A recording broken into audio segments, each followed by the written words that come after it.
We as conservatives believe that if you're in poverty, it's largely because of values, not because of lack of stuff. Like what values?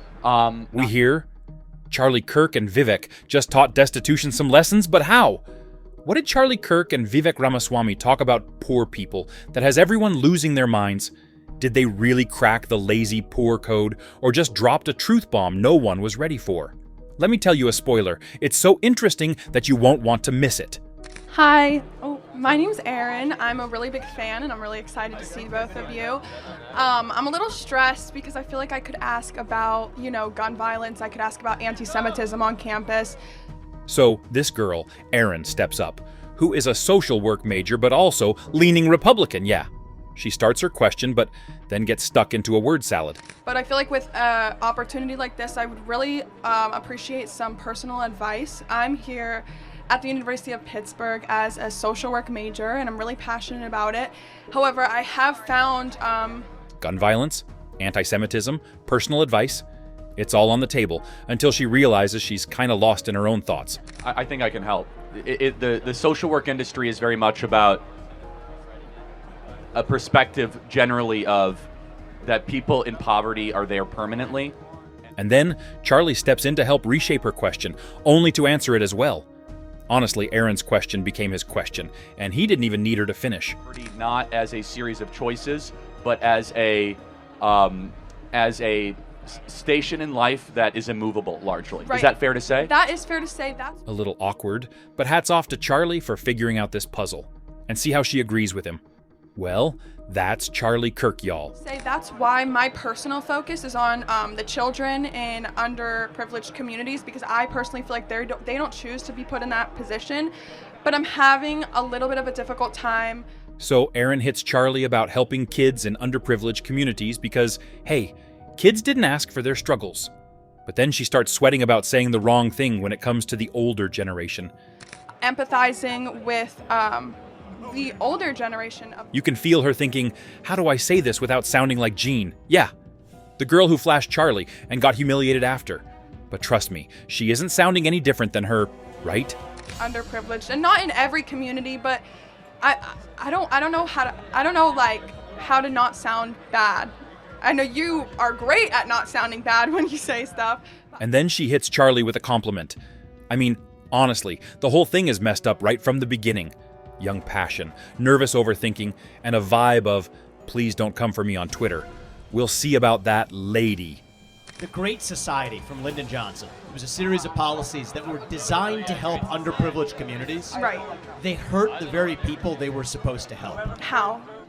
Vivek jumps in like a lawyer at closing arguments, turning a casual chat into mind-blowing logical talk. He drops the spicy nugget about single moms and government aid math, flipping the whole helping hand idea on its head. It created dependence on government. So you have a lot of single mothers, for example, that are paid more money not to have a man in the house than to have a man in the house because of the way the math of these aid programs What work. do you mean? Are you wondering, how did we jump from Erin's nervous question to dismantling decades of policy? Well, me too. Vivek's got the gift of making you think about your own words. But this girl doesn't seem to understand what he is saying. Well, often the way the math of the aid is calculated is if you have an earning husband in the household, that actually causes you to disqualify for forms of federal aid that were designed to help you. Right. Vivek didn't just answer. He broke it down like a true speaker. He called out the math behind government aid, basically saying it punishes families for staying together, which is absolutely true. The best way to get kids in your own household ahead is in a two-parent household, because if you're raised in a two-parent household, you're less likely to end up in jail, less likely to end up in poverty, more likely to graduate from high school.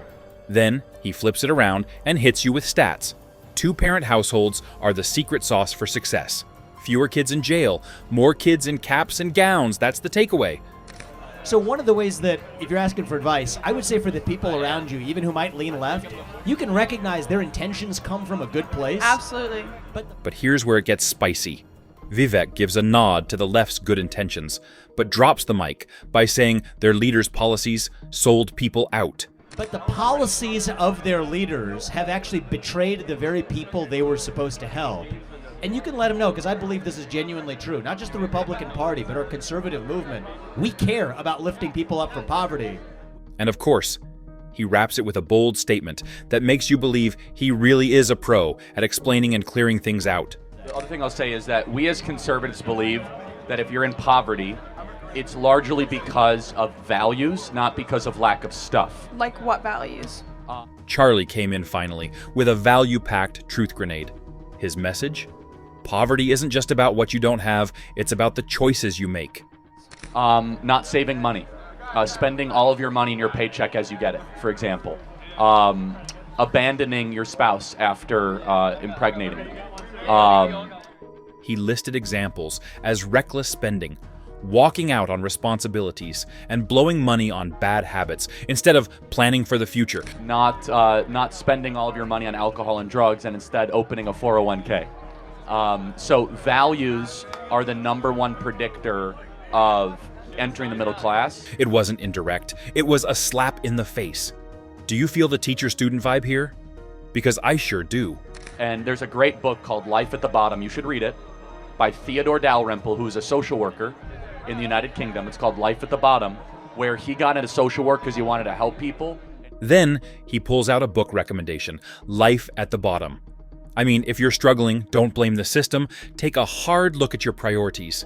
And he realized it was not a lack of stuff. It wasn't lack of housing, lack of food stamps. It was that their value system was one that kept them poor. That was quite a lesson for not getting up and talking about the poor ever again. So yeah, really quick, then I want to get to the next question. I'm just struggling because in all of my social work classes right now, they're talking about all of those things. And they're wrong. So what do? I'm trying to learn about what I want to do. Erin admits she's struggling because her social work classes are preaching a totally different gospel, and she's stuck wondering who's right.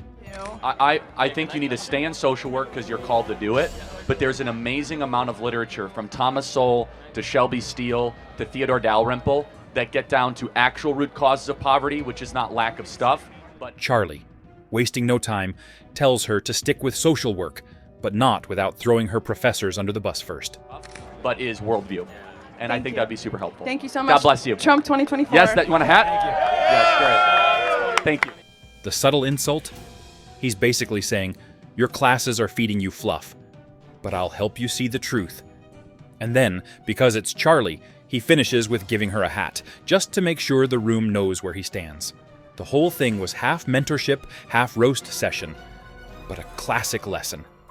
Now let's be honest, did Charlie and Vivek explain the truths that we needed? Or was this just a roast disguised as advice? Do let us know your views in the comments below. If you liked this video, hit the subscribe button. Thanks for watching.